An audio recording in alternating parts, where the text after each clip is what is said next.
Already eliminated from the AFC Champions League 2 group stage with 2 games to spare, Selangor were headed for fifth successive loss until Chirigo Morales, who came on as a sub, scored the equalizer with virtually the last minute of the game to salvage their first point of the competition, which also delayed Bangkok United's progression into the knockout rounds by another game. It was a game that had little consequence for the Red Giants as their head coach Christophe Gamel makes several changes to their starting 11, with Kalamullah Al Hafiz, who was trusted by Gamel's predecessor Katsuhito Kinoshi, back between the posts, with a rather makeshift defense of Kevin Dioram, who was one of the two Thai players involved in this match in Bangkok, alongside Picha Aura, who was making his second successive ACL2 game on his hometown since his transfer during the close season. And William Lira, who was largely left out by Kinoshi and was sparingly used by Gamel, make a rare start. And there were also a few other young players who make their Asian debut this season in this inconsequential game. And you can say that there was really little to show for. And in what was admittedly a very typical game, it wasn't very exciting in terms of what the game had to offer. The Red Giants seriously did not have much by with the 11 that Gamel had chosen, partially with one eye on the domestic games ahead and as well as the ASEAN Club Championship Shopee Cup, in which they remain in serious contention to advance into the knockout stages of the competition with 3 rounds remaining in the group phase. But still, with that changes in lineup, it was evident that Selangor struggled to get going, even though Bangkok United also made a number of changes to what could have been possibly their from their strongest 11, because Kyoga Nakamura and Seiyan Kunori were back in this game, featuring, I think, for what has been a handful of occasions ever since joining from Tampines Rovers earlier this season. So in this game already you know that the experimentation is on.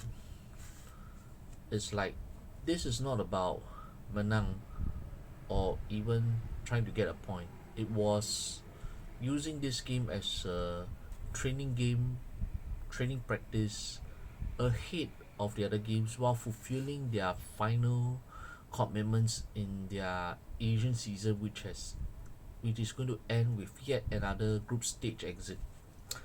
And in this case, in the starting 11, obviously no injured captain Faisal Halim, no Sharul Nazim, who was also injured. The regular key players such as I think Richmond Ankara wasn't even on the bench, if I'm not wrong. Then you had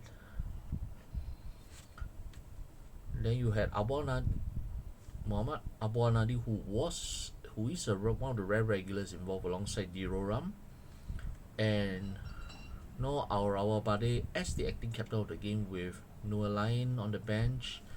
William Lira also having a rare start, so you can see how the game was going to flow. And to be sure, there wasn't much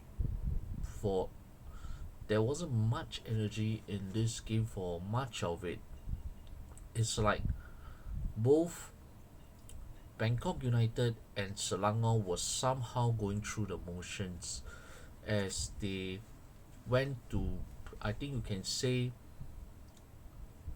Gamel is trying to see how some of these players cope in this type of competition when coming up against relatively more experienced opponents I mean, from the other team. So it was a case of trying to find out whether these youngsters could cope with the type of intensity that was not usually seen, probably even when they are playing in the Liga Semi Pro A1 League for Selangor 2. I think for a few of them. So Carmel was trying to see whether they were able to cope with this kind of match intensity. So in this case, you can say, I must admit, it was not as exciting as what Lion City Sailors and Persib Bandung were dishing out that 5-goal thriller which ended in favor of the Sailors last season's ACL2 finalists for this game.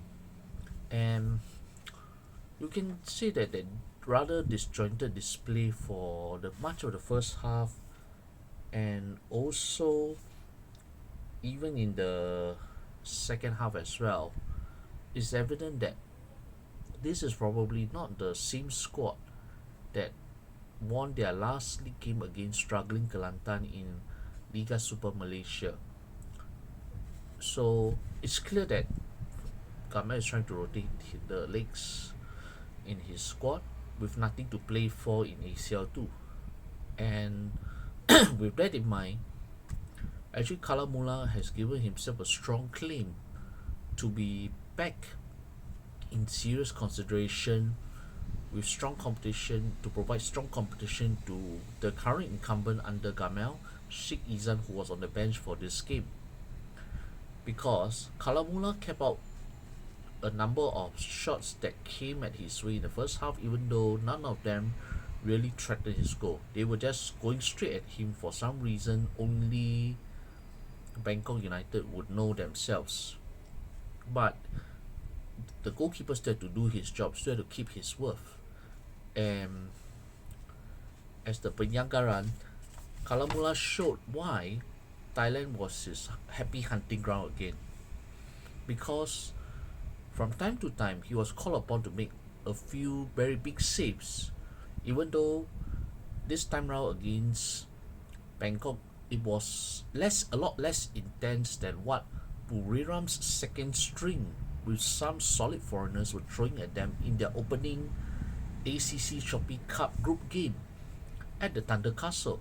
So Kalamullah showed that when the pressure was on, he thrived in those occasions. He showed that he was more than capable of handling the Thais, whether it's the powerhouses in Buriram or Tawan Sripan's Bangkok. He was equally adept to the occasion. And he was one of the reasons why Selangor managed to leave BG Patum Stadium with just a point when it could have been a possible 0-2, 0-3 scoreline from the way how the Red Giants played overall. It's not a good display. It's not the best display. I do not blame the players for their efforts, but you can tell that with that competitive element a little lacking because they are no longer in contention for the next round. So it's a bit like, let's see how it happened. But it also became clear that a number of them didn't exactly live up to the mark. So that's why Gamel had to throw back Quentin Cheng, Chirgo Morales, I think if I'm not wrong, even Alvin Fortes as well, especially when they were chasing the game after Bangkok took the lead early in the first half. Again, no fault. Kalamullah would be partly responsible, but I think with the ball hitting off the post, he was trying to cover the angle, but only to find himself quite badly exposed at the other side, at the other post, at the far post, when there was no defender to mark the goal scorer from slotting in from an angle of his choosing. So it's more about the defensive organization that was rather lacking when Selangor conceded the goal 6 minutes into the second half, and it became obvious that Bangkok were just content to try to see out the game the way they could without overexerting themselves, having done the job by winning under the hot sun in Petaling Jaya in their opening group stage game.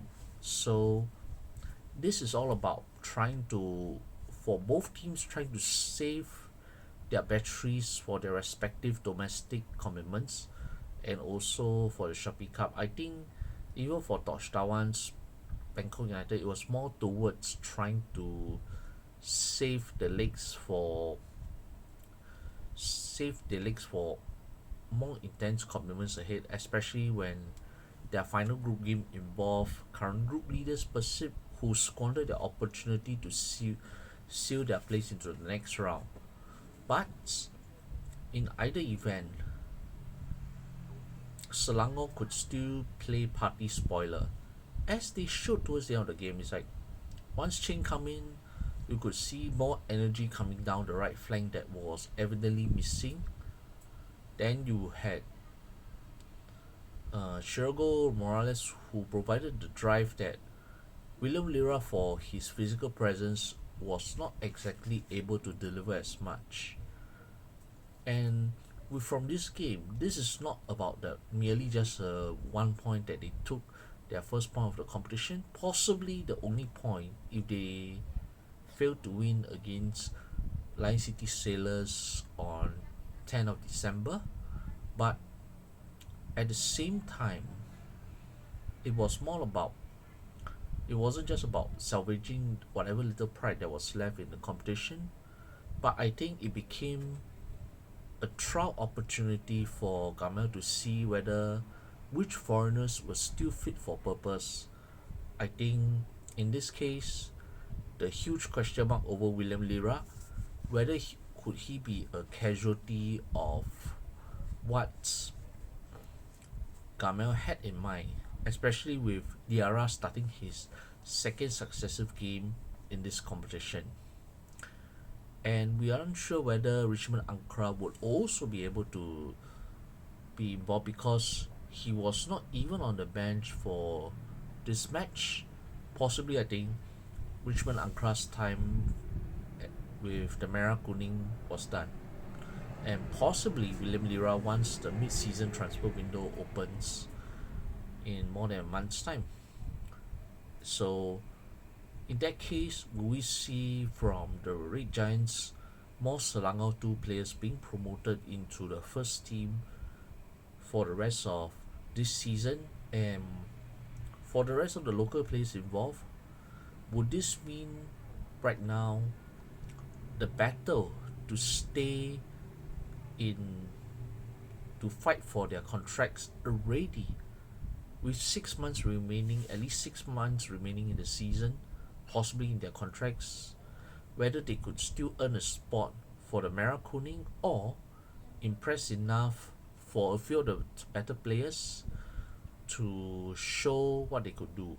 And obviously for Amal Nadi and Al Raubade, who were involved for Jordan in the midweek for the mid-month international window earlier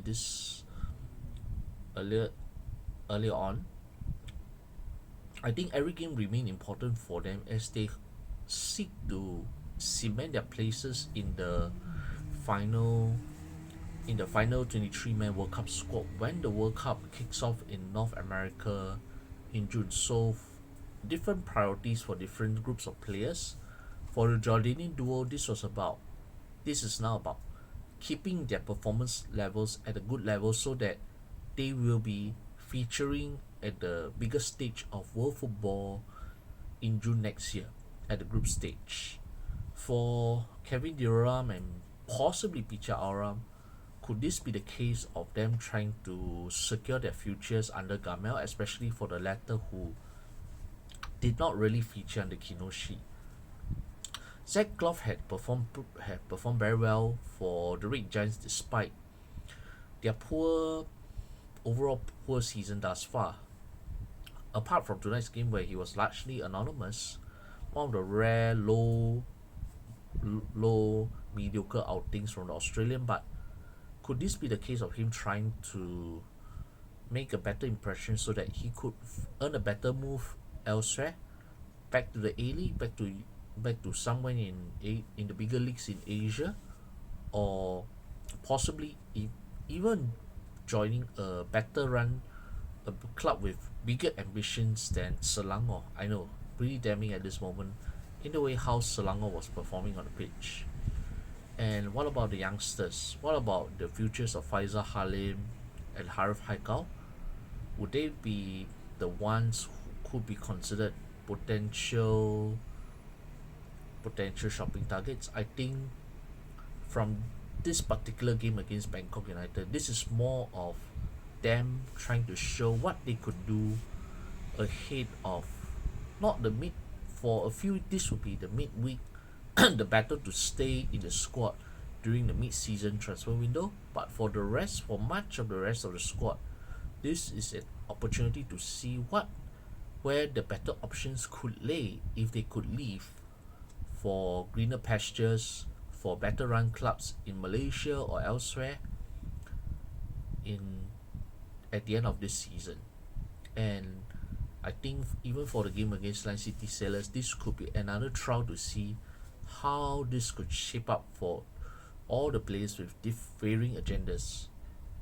And I think this is where we should look at as far as Selangor is concerned for the game against Line City Sailors, and perhaps if they somehow decide that the Shopee Cup may not be a priority, if they somehow slip down out of contention from the top two at the end of that league phase, of the league group stage phase.